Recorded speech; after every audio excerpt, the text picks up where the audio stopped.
Aujourd'hui, une vidéo carrière que tu peux retrouver dans la playlist carrière sur Active Worker. Alors aujourd'hui, une vidéo assez simple. En gros, j'ai envie de te partager mon expérience de mentor chez Open Classroom. C'est sans doute le titre de la vidéo. Et c'est assez simple. Il y a quelques années, du coup, je traînais un peu sur Internet et je suis tombé sur une annonce en tant que devenir mentor sur Open Classroom. Et je me suis tout simplement dit, bah tiens, je vais essayer, je vais postuler. Et ça a marché, ils m'ont pris. Et donc ce qui est intéressant, c'est que si tu veux, Open Classroom, c'est un site web pour apprendre à faire du développement, donc du développement informatique.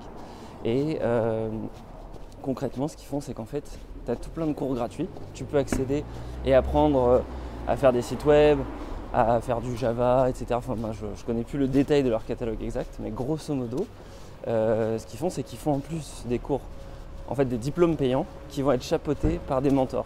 Donc globalement, les mentors, ce qu'ils font, c'est qu'ils vont t'aider en fait à faire les cours, à suivre les cours et surtout à valider des projets qui viennent directement compléter les cours. Simplement, pour valider ces projets, tu dois développer un truc et derrière ce truc, tu vas devoir le présenter à ce mentor-là. Et à la fin, ce mentor, il valide du coup ton projet, il dit c'est bon, ce mec s'est développé. Le truc, c'est qu'ils ont passé un deal en fait avec l'État pour aider des gens notamment qui sont sur Pôle emploi, qui sont en reconversion. Et parce que moi en fait je sais un petit peu développer, j'ai une formation d'ingénieur, mais j'ai pas fait mentor développeur, j'ai fait mentor insertion emploi. Et qu'est-ce que ça voulait dire ? En fait, j'aidais des gens qui venaient de terminer tous leurs diplômes Open Classroom. Et ces gens-là, ils cherchaient souvent une alternance ou un job de développeur. Et moi, je les aidais à s'insérer dans le marché des développeurs. Et donc comment ça se passait ? Souvent je me présentais, on avait un call où je leur expliquais un peu ce qui allait se passer, puis je les accompagnais à faire leur CV, à faire leur lettre de motivation, à postuler et surtout moi je leur expliquais un peu ma stratégie, c'est-à-dire contacter des gens sur LinkedIn, essayer de se faire connaître en tant que développeur et puis ensuite se préparer pour les entretiens. Parce que en fait c'est un peu mon travail au quotidien, à savoir que moi je bosse dans une boîte de conseil et du coup tous les ans en fait on a des jeunes diplômés, même toutes les semaines qui arrivent, et en fait ce qu'on fait c'est qu'on va les positionner en tant que jeunes consultants, et c'est des jeunes diplômés qui sortent d'école, qui ont plein de compétences, et souvent leur CV civil est pas forcément toujours parfait, et les entreprises ne sont pas toujours prêtes à les prendre telles quelles, et donc du coup nous on les coach. Et puis on les accompagne aussi pour qu'ils réussissent en mission. Et donc du coup c'est super intéressant parce que j'ai pu réinvestir cette expérience que j'avais dans le conseil avec des gens qui étaient en train de rechercher un travail ou alors d'essayer de changer de travail. Donc par exemple j'ai eu un mec qui était chauffeur Uber et puis qui est devenu développeur. J'ai eu un mec qui était dans le bâtiment et puis qui est devenu développeur. Puis voilà, après j'ai eu des gens un mec qui était prof de maths et puis qui voulait devenir développeur. Donc c'était très intéressant. En soi, moi ce que je pense qu'en gros si tu es à la recherche d'emploi, je suis convaincu que tout le monde peut y arriver sur une certaine période de temps.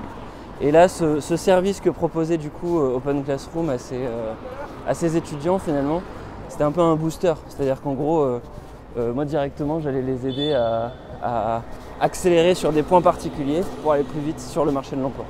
Et donc c'était une expérience intéressante et ça m'a un peu poussé à démarrer sur YouTube. Pourquoi ? Parce qu'en fait, pour postuler, ils te demandaient de faire une vidéo de 2 minutes de présentation.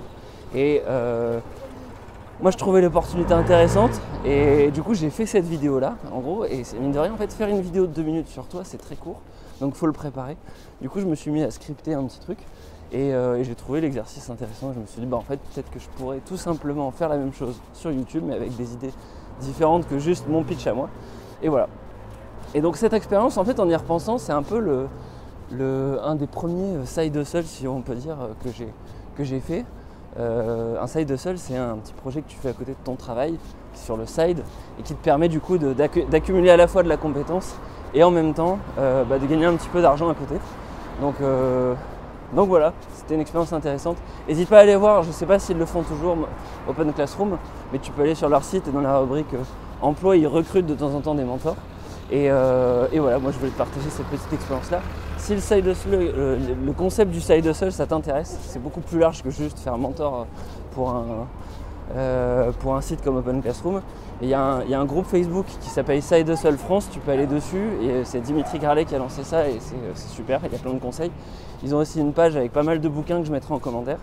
Et je te mettrai tous les liens intéressants sur cette communauté-là.